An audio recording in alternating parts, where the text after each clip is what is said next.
friends, this is Priya here, and I'm welcoming you to the South Indian cuisines. Today, we are going to see how to make spicy chicken curry. It's not specific to any of the cuisines, it's just the specialties that it is quite spicy. So, let's look at how to make it and let's have a look at the ingredients. Cinnamon 2, cloves 4, cardamom 3, cumin seeds half teaspoon, turmeric powder 1 teaspoon, coriander and mint leaves chopped quite a lot, tomatoes 2, ginger garlic quite a lot, onions 2, coconut half cup, chicken 1.5 kgs, poppy seeds 2 tablespoons. I have soaked it in water, chili powder 2 tablespoons, pepper powder 1 tablespoon, garam masala 1 tablespoon, coriander powder 3 tablespoons, stone flour 1 tablespoon. I'll come back to you on this. Kasturi methi 1 tablespoon. So I have taken little oil in a pressure cooker. I'm adding the spices, turmeric, the cinnamon, cardamom, cloves into it. I have not put the cumin seeds here and I'm just letting it splutter. This itself will, you must be knowing, it will give out an aroma by itself. I have added the chopped onions to this.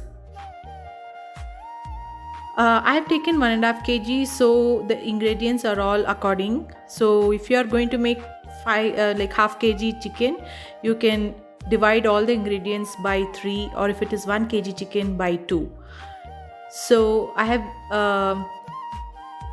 added little salt to this, and I've added the ginger garlic paste also to this, and we'll saute it for some time for the ginger garlic and the onions and all the spices to come together.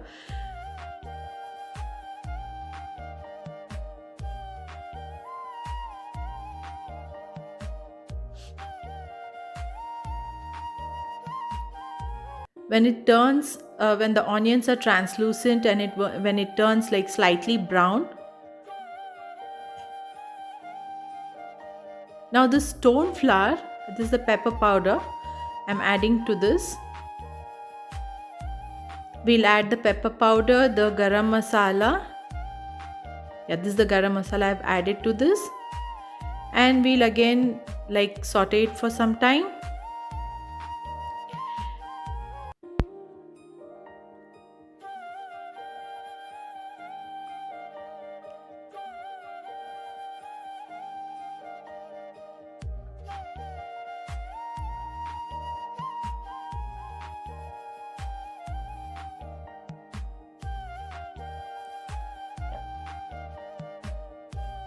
I've added the chopped tomatoes to this.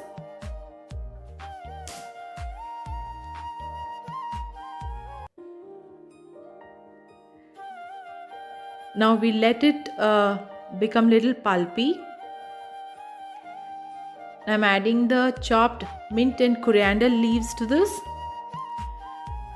Now all this by itself will start giving out a great aroma.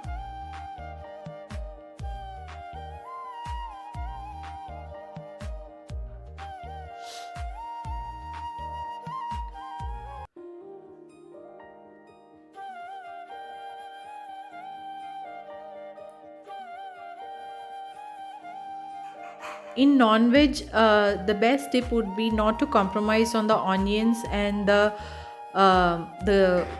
mint and coriander leaves and all that, because that's what gives out the taste. Now we'll wait for this to become a little pulpy, so I'm closing the cooker lid. After about 5 minutes, it's sort of become pulpy and little curried. Now I'm adding the chicken pieces.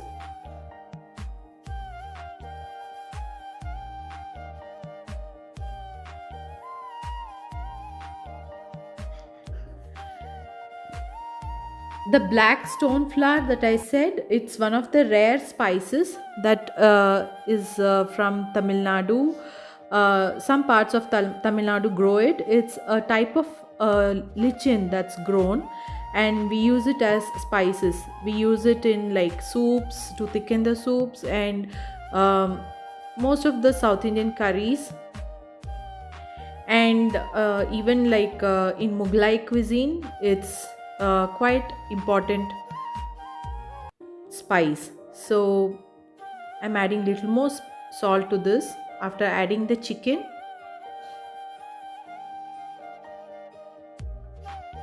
The black stone flour, we don't use it regularly. Now I've added the coriander powder to this. I'm adding the chili powder, and we'll mix up all the ingredients together. So all the chicken gets coated well with the powders and the spices and all that before we actually put it for cooking.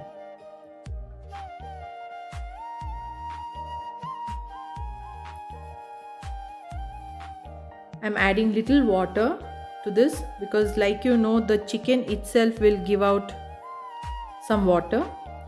So I've added little water and I'm mixing it well before I put it for pressure cooking on 2 whistles.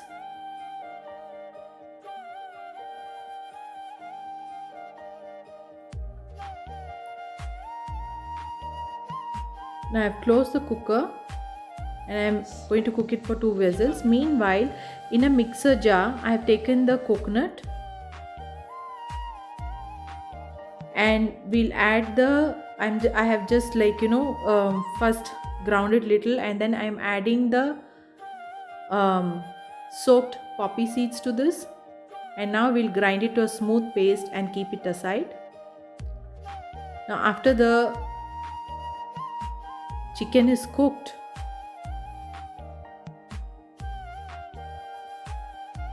this is the curry. The flavor is awesome. Now I'm adding the black stone flour to this. You could add this in the initial stage when you're sauteing itself, and I've added the kasturi methi also now. This black stone flour by itself will not give out any flavor, but when you add it to these dishes, it gives out an awesome earthen flavor. So the curry is almost done. I've put in some curry leaves to this.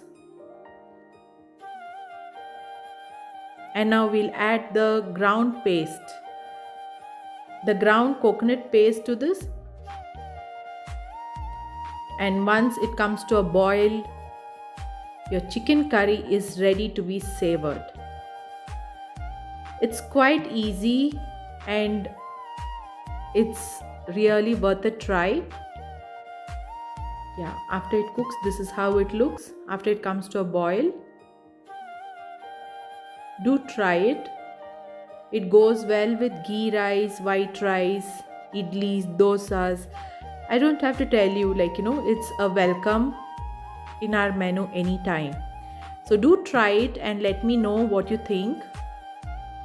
And do let me know your comments.